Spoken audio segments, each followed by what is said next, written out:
What is up, dudes? It's JamieEHILLS bringing you my gaming setup video. Before I get things started, I just want to run through with you what this is going to be all about. And basically it's the process of me, how I play, and everything I do pretty much to get the video onto YouTube. So how I record it, I'll show you the kind of frames I get. I'll show you around my PC in a couple of demonstrations first. But then I'll show you how I edit it in Sony Vegas, how I render in After Effects, and how I render that again in Sony Vegas, just to get the end result, which will be the Valparaiso rush attack video that I uploaded about 2 nights ago. So if you haven't seen that already, either go and check it out now or check it out at the end of this video, but that will be the final product of what I show you here today. So yeah, without further ado, I'll pass you over to myself. I'm only using my iPhone, so I can't really carry this thing around, but yeah, I'll see you in a second. Alright dudes, here's my gaming setup right here. That's where my PS3 and Xbox was about 8 months ago in my last gaming setup video. Now it's been replaced by all my gym supplements and steroids. I kid. But yeah, here's my gaming case. It's an Antec 300. Pretty standard case. It was about $60. I built this PC myself, so it was the first one I built, and I wanted to get the best performance for the cheapest price. There was a lot of talk about cases and stuff. I'll show you my temperatures when playing. You'll see that they are below any kind of danger zone. So I would definitely recommend this case if you want to stick to a particular budget. But there is room for expansion. 2 14mm expansion slots at the front. I'm not using that. And 14mm one at the top with 3 speed switches. At the moment you can hear it humming. I've got it at its maximum. And there's another 14mm one at the back. So there is room in here for expansion if you do want another 14mm one on the side. So at this point in time, I'm completely happy with the temperatures I'm getting. So if I do need that extra airflow in the future, it's definitely possible. I'm using an external DVD writer. That did save me about $30 as I had this DVD writer that came with a netbook about 2 years ago. So I only installed like a couple drivers and stuff. All my games are on digital download. Here's my gaming laptop. It's an ASUS N61JQ. I purchased this before I had any PC as I wanted an i7 for my rendering of videos and stuff. I was using MacBook beforehand, but when rendering videos it was taking quite a while. So I got this laptop. I've installed Battlefield on here and it's perfectly capable of running it. I'll show you guys that in a second, any of you who want to game on the run and stuff. My monitor is a BenQ M2700 HD. It's pretty much overkill at this point. The reason I purchased it is because it had some component cables at the back for when I was using my HD PVR. So here I'm running a program. It's called PC Wizard, and this is going to just show you the specs inside my computer. At the moment I have an ASRock, which is made by ASUS P67 Pro 3 series motherboard. The P67 series will allow you to overclock your Intel K series CPUs. If you're running a H67 or H61, you won't actually be able to overclock your CPU to its full potential. So at the moment I've got my i5 2500K running at stock. I have overclocked it to 4.2 gigahertz, and I ran an Intel burn test, and it did say it was stable, but the temperatures were reaching about 85 to 88 degrees, which seemed a bit too hot for my liking. So I dropped it to 4 gigahertz, and it's stuck to about 75 to 80, which I was really happy with. But I did some testing in Battlefield Bad Company 2, and I didn't notice any improvement in my frame rates at all. I am able to run the game at maximum already, so I dropped it down to stock, and I guess it's good to know that if I do ever need to get that extra grunt from a CPU in the future, I can always chuck in a nice CPU cooler and take it up to 5.2 gigahertz. I think I've seen on YouTube. Of course, that's with the crazy case and all that crap, but like I said, the future potential is always there if you need it.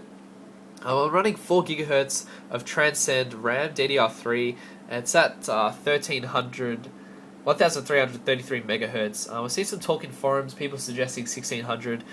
I read some benchmarks. Didn't really see any improvement at all, 1 or 2 frame rates in games. So unless you're a real PC geek and want the best of the best of the best, go for the 1600 by all means. It's definitely, it's got to be faster. But if you just want to stick to a budget like me and get some good performance for price, then I definitely suggest just sticking to what I'm getting, what I have here. As you'll see, I do get the results.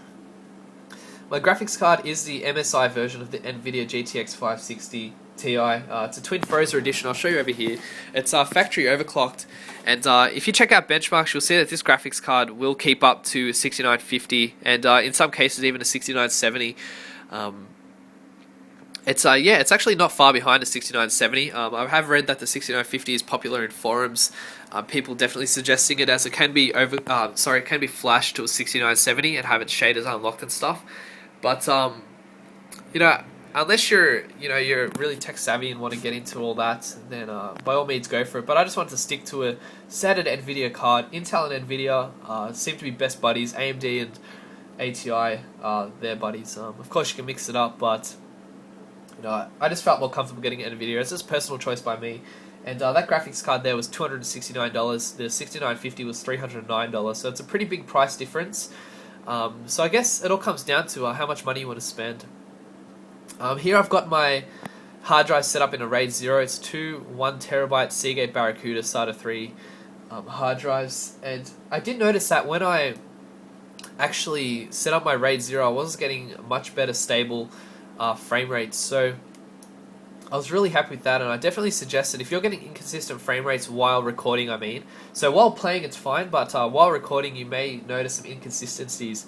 Definitely set up a RAID 0 and that problem will go. So here's the idle temperatures, sitting around 18 to 26 degrees. I'll show you in game. Firstly, I want to show you Fraps. Now I did get this 5-finger discount. Slap my wrist, but that's how the world works these days. I'm recording to my C drive at 60 frames a second. Record window sound, what that means is it will pretty much record any sound coming out of the computer. So when I'm running Skype with my buddies, it will record our chat. It won't record my voice unless I click this, record external input. And I'm actually using my Turtle Beach PX21 headset, which is the same one I used for my PS3 and Xbox. It does convert over to PC pretty fine. It works great.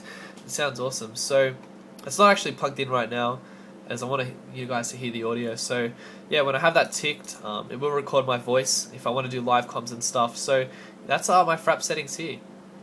So I'm going to get this camera stable. As I am using my iPhone, I'm going to load up some Battlefield Bad Company 2 for you guys and show you some frame rates. Alright guys, so while Battlefield is loading up, I'm going to show you my settings file. You can find this in My Documents, BFBC2 and settings.ini. Here you'll be able to further customize your settings for Battlefield. Pretty much everything is on high. VSync is on. I'll turn that off when I get in game. Just because what VSync does, it lock the frame rate to 60, and I want you guys to see the true frame rate. Sound quality is on medium, that's just default, and the rest is on high. Bloom is on, render ahead limit I put on 0, and field of view is set to 88. So yeah, I'm going to put the camera up here. Just got it resting on a couple games and stuff, so you guys can see the frame rate is in the top right hand corner of the screen. It's set on 60 right now. I'm going to turn VSync off, and the reason why is I want you guys to get a true reading of the frame rate. Everything's set to high, and yeah, let's just get my first game. Anything that we can find, load it in. Like I said before, I am going to use a Valparaiso one. Just to show you the frame rates while recording, as when recording with Fraps, you won't actually be able to see the frame rate in the top right hand corner of the screen. It's only when you look out. So Oceania setting, see what we can find, just anything. Don't judge the gameplay, I haven't even warmed up or anything like that. What looks good, Rush, Isa Innocentes, 31 out of 32, ping 76, I'm happy with that. Yes, put me in a squad attacking. So, yeah, keep an eye out in the top right hand corner of the screen at the frame rates. I hope that you guys can see that. Let's check out my iPhone. Yeah, you can see that, alright. So when it's yellow, I'm not recording, and when it goes to red, you'll see that I actually am recording. So let's just give it a run around. So at the moment it's sticking to 60, 62.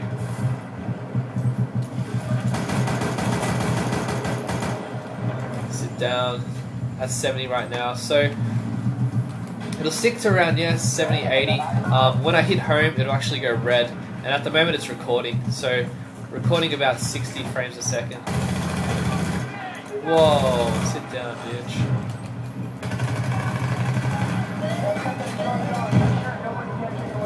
Man, this might actually turn into a gameplay if I can get this bomb and the next one planted. Yeah, I'll cut this out. If, oh, damn it, I died. Anyway, so you guys can see, while recording, it sticks around 59, 60. So we'll stop that now, as I'll show you later on my Valparaiso one. Actually, I might not even need to, as you guys could see that frame rate right there. Yeah, let's load up Crysis 2. If we can even get that game working. Crysis 2 at the moment for PC, it's pretty damn fail. Every time I join a game, I'll get kicked out within about 2 minutes. Hopefully you guys can see an example of that. So loading up Crysis 2 now. Again, the frame rates will be in the top right hand corner of the screen.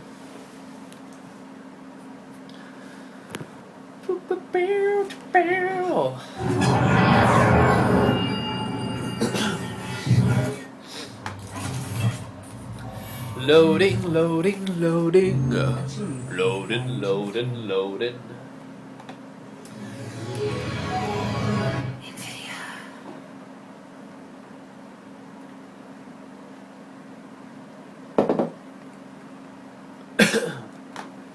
It's to begin, alright.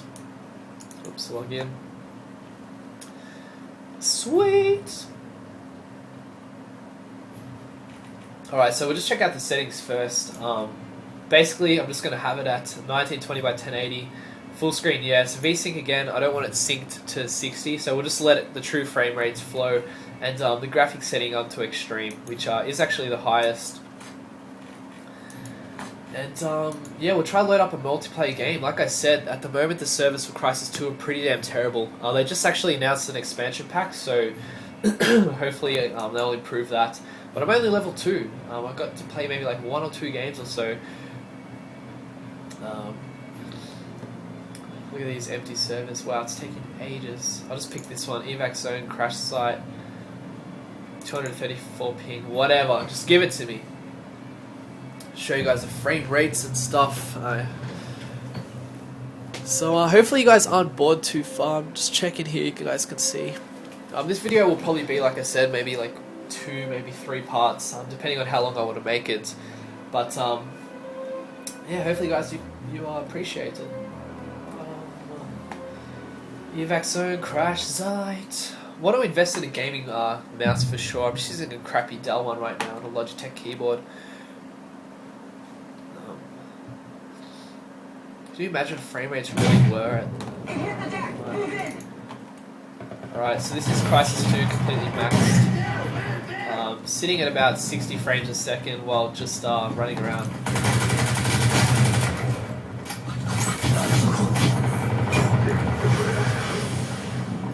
Alright, so about 50, between 50 and 60 somewhere. Let's click home, get recording.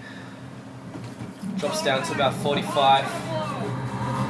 Still looking very smooth though.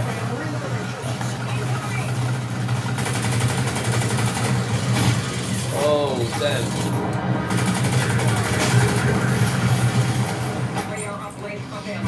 Wow, let's pick up these dog tags.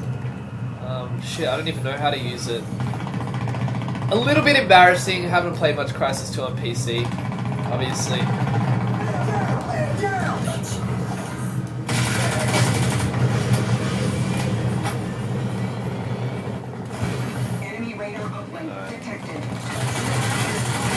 Oh, you sneaky bastard trying to run up on me. Come on, son.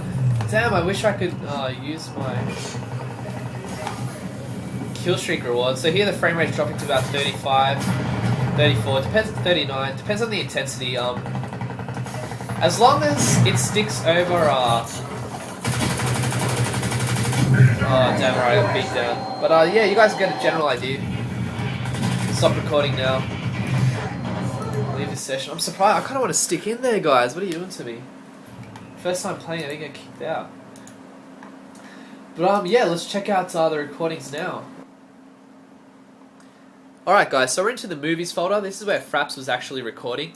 We're going to check out the Battlefield Bad Company 2 recording I just did then. while I was demonstrating to you guys. So as you can see, it's playing back very smoothly.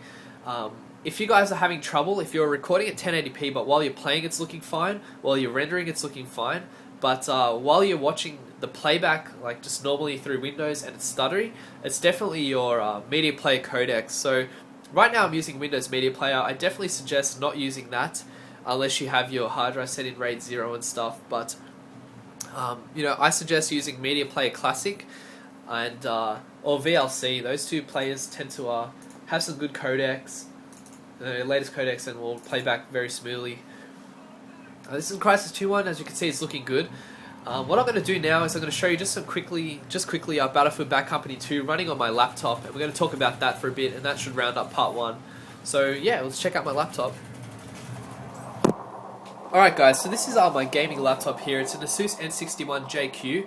I've got Fraps running, so you guys will be able to see the frame rates in the top left hand corner of the screen. Just before I get things started, I've just left the settings on native resolution, so it's 1366 by 768, and it's just on the default medium setting. So of course the settings can be tweaked a bit more to get the best kind of performance possible in the settings.ini file. Yeah, so this is just for demonstration's sake. Let's see this thing going. So keep an eye on the frame rates. This is all settings medium. Got a teammate. So I have my mouse plugged in here. I haven't changed the sensitivity settings or anything. Oh, I did not even see that guy in the corner.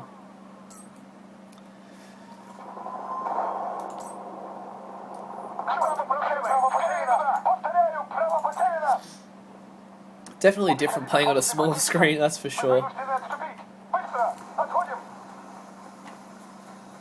So as you can see here, it's running perfectly smooth, about 30 to 40 frames a second, which is fine.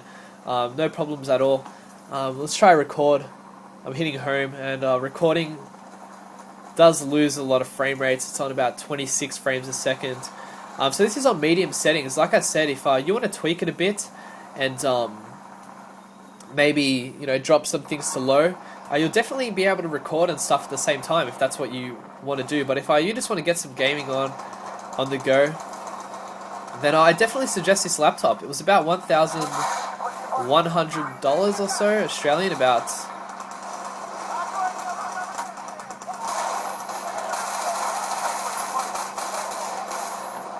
Failtown. I'm sitting so far away. Anyways guys, this is just a demonstration of the laptop. You'll see all settings medium, everything's running smoothly, so I definitely suggest this laptop if you want to game on the run. Alright dudes, so that concludes part 1 of my gaming setup video.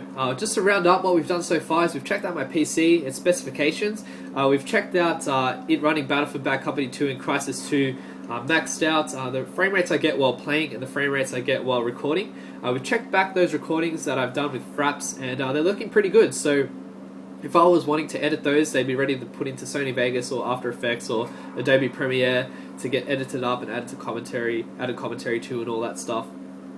And we've also checked out my laptop, which is the ASUS N61JQ. I forgot to mention its specs. It's the i7 1.6 GHz, 4GB RAM, 640GB hard drive, and the ATI Radeon Mobility 5730 1GB graphics card. So if you're interested in gaming on the run, or you work interstate or something and you want just something like that, I definitely suggest checking that out. It's perfectly capable.